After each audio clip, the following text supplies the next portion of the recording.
Diana Gibson, nata Rosemary Laby, Chicago, 21 marzo 1915, Coral Gables, 12 ottobre 1991, è stata un'attrice statunitense. Giunta a Hollywood nel 1935 dopo aver vinto un concorso di bellezza sponsorizzato dalla Balaban and Katz Theatre Corporation, Rosemary Laby fece il suo esordio con un ruolo non accreditato in His Night Out di William Nye. Assunto il nome d'arte di Diana Gibson, venne notata da Carl Laemmle Jr. in un nightclub dove si esibiva come ballerina.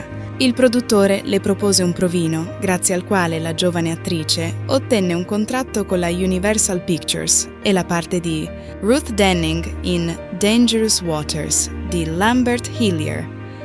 Tra il 1936 e il 1937 partecipò a 16 film, in molti casi non accreditata, tra cui il serial The Phantom Rider di Ray Taylor, Behind the Headlines di Richard Rosson, Adventures End di Arthur Lubin. Fece la sua ultima apparizione nel 1939 in Vigilia d'amore di John M. Stahl, dopodiché lasciò Hollywood per stabilirsi in Pennsylvania.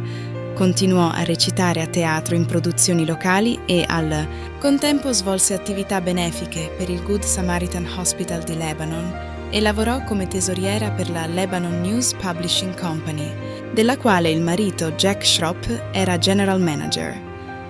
A metà degli anni 50 condusse i programmi televisivi Know Your Hospital e The Talk of the Town di WLBR-TV. Con la morte del marito, avvenuta nel 1983, si trasferì a Coral Gables in Florida, dove trascorse gli ultimi anni di vita. È sepolta nel Grandview Memorial Park Cemetery di Annville in Pennsylvania.